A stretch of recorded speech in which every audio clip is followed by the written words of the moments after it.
My mother passed away when I was young, when I was 14, and that, colored my life in all kinds of ways. And it wasn't until I found Threshold that I felt that there was like any sweetness in the experience at all.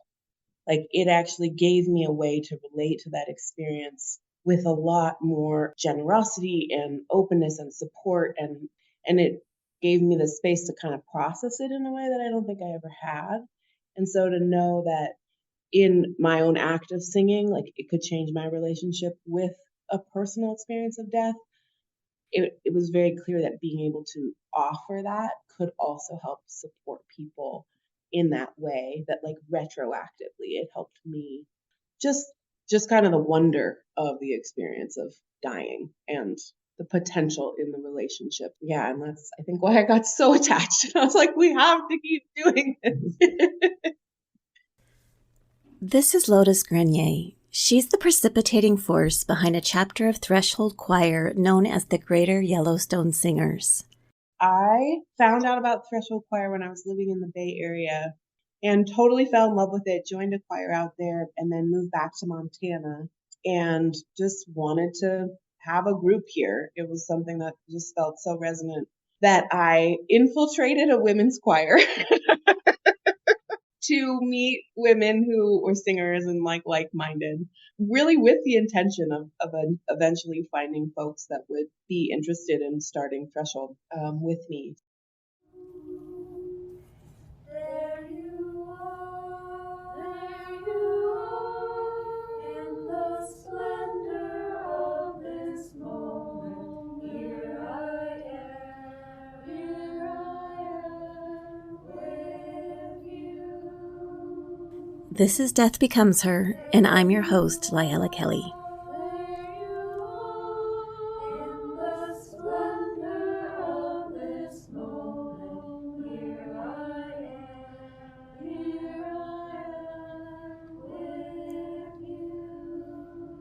I'm switching things up today, and I have to apologize.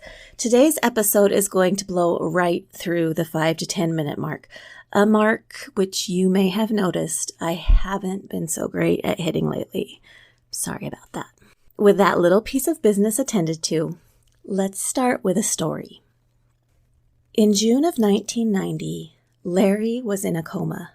He was dying. His friend Kate was with him, doing her best to support him, but like many of us, she found herself terrified when it came to sitting at his bedside. Trying to calm herself, she began singing, ever so softly. She'd enjoyed singing since childhood. She would sing when she was afraid. It gave her courage and calm, so that's what she found herself doing, singing and singing and singing. For 2.5 hours, she sang. She says, "I felt as if I had given generously of my essence to my dear friend while I sang to him. I also found that I felt deeply comforted myself, which in turn was comforting to him." This is Lotus again. She's speaking about Kate's story. She had an experience singing at bedside in this very organic way that just kind of changed her understanding of what was needed. Like her own discomfort with her friend's death and dying and what it did for her and the space that it made for both of them. She was like, we just need to do this. The Greater Yellowstone Singers are the Bozeman, Montana chapter of Threshold Choir. Like Kate, the members of the choir all have their own reasons for volunteering to sing at the bedsides of those who are dying. I'm Mary Ellen. I met Lotus through that other chorus, and when she mentioned what Threshold Choir was and what the mission was, I thought, I don't have that much experience of death, and this somehow seems like a wonderful way to be with people at the end of their lives. I believe so much in the power of song and the power of music. My father died in December, and I feel like I've been studying. I wanted more to increase my comfort level. I did increase my comfort level, and I'm living more in a space where everybody dies. And once a week, I'm very aware of that because I'm thinking about being able to be present for someone while they're dying. I don't have much experience with death and dying. This is choir member Kath Crumman. been wanting to lean into it more in the last, I don't even know. Like there's just something about the process of death and dying. I think partly because our culture doesn't really talk about it very much. I have been curious about it for quite some time. And this has felt like a good way to gain access to it. And I believe also in the power of service and music as a vehicle for doing that. So it's been really rewarding. The picture begins to take shape that threshold choirs are more than just singing.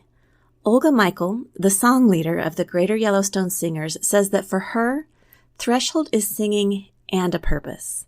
It's not about performing. They are singers, not performers. We're not a performing group. The Threshold Choir is not a professional group. It's not a performing group, does not have a leader standing in front of them waving their arms. So it's different in that sense. And it takes women who understand that they're not going to stand out. They're not going to be performing, that we're singing bedside. And that's what we do. But it's been absolutely wonderful working with this Threshold Choir. These women who are not necessarily singers, some who don't read music, some who haven't sung in groups before, and yet we can work together and produce this beautiful, beautiful sound.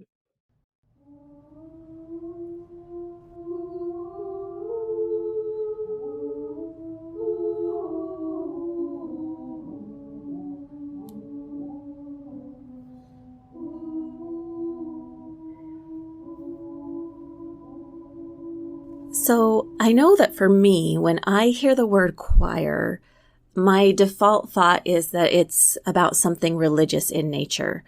What kind of songs do you sing? And is it like Amazing Grace and Hallelujah? Are they your typical religious songs? No, it's not religious. When I describe it to people, I call what we sing hippie spirituals. They are spiritual. They're often grounded in a spiritual text or kind of a spiritual sentiment. But I think one of the intentions is to make the songs accessible to anybody and not have them be particularly religious so that whomever you're singing to, whatever their background, they would have the opportunity to connect with them, not just through the lens of whatever particular religion there is. Maybe you could describe the songs a bit more. All of our songs are relatively short. They're 2 and 3 part harmony, and they are indeed they're not familiar songs. We don't go in and sing things that people know. These songs are written for the most part by Threshold Choir members. Kate Munger, who Lotus was telling you about, who started this, has written more than 40 songs that are part of this. And we have wonderful, wonderful songwriters who also write, for outside of Threshold. So they're pretty special. I'd also like to spend a little time on what a patient can expect when threshold choirs come to see them. What is the experience likely to look like? We'll come wherever you say, come to your home, come to your long-term care home, come to your hospital room if we're allowed. And just a few of us will come. We'll have a group of songs that we have in mind. We have, we know 35 or something like that, but we'll sing probably more like 15, 20 minutes. So we just sing a few songs. We try and not be a big disruption or a big focus, but kind of come and feel the tone of the room and kind of resonate with that. And we just offer the song. That sounds like such a peaceful and serene experience. I know that in my work, there are a lot of calm, beautiful times during the dying process, and I cling to those, and those are the things that stick with me. Do you have any favorite experiences that you've had with the choir? We sang recently I'll change her name since it's a podcast. We sang recently for a woman, we'll just call her Amy, who was dying. And we found out about her from a mutual friend, who said, I think that Threshold would be really welcome and bring her some comfort and her husband some comfort too. And so we went to their home and we sang both for Amy as well as for her husband.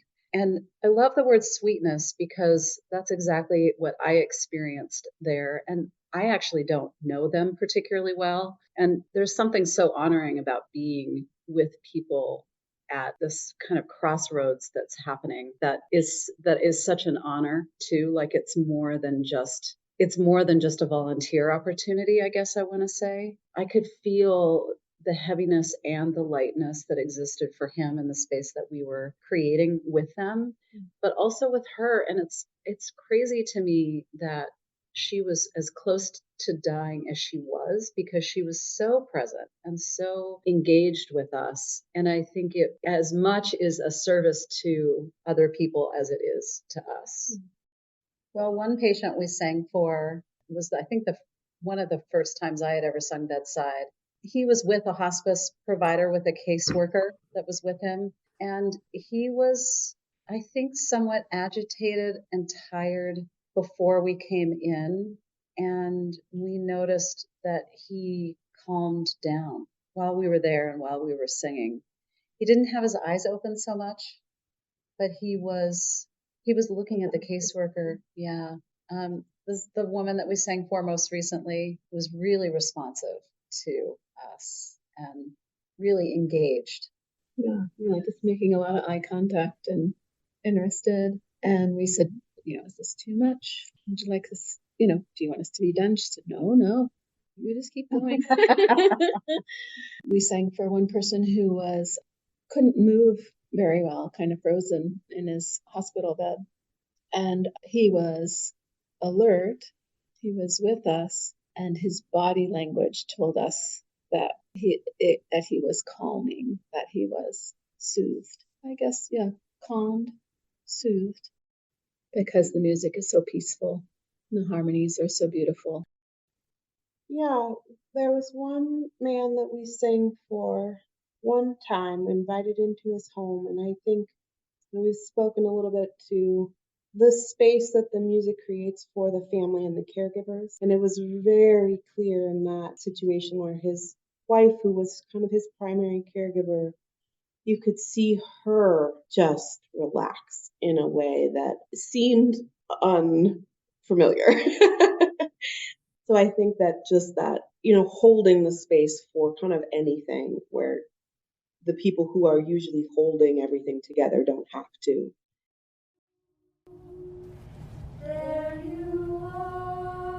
I want to thank the women of the Greater Yellowstone Singers for taking the time to be with me today.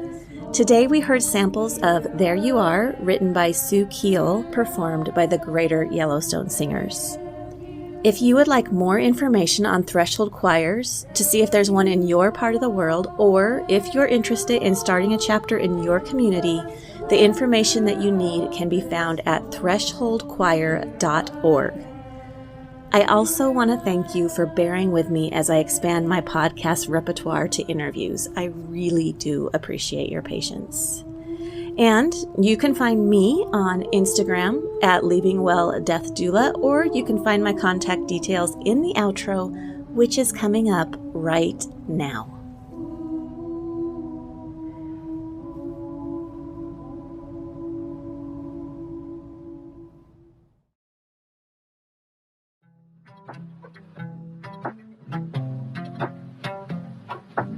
Thank you for listening to the Death Becomes Her minicast. Connect with me, LiElla Kelly, at www.leavingwellmt.com. Special thanks to Roman Bilov for our intro and outro music.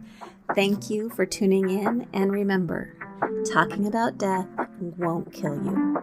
I promise.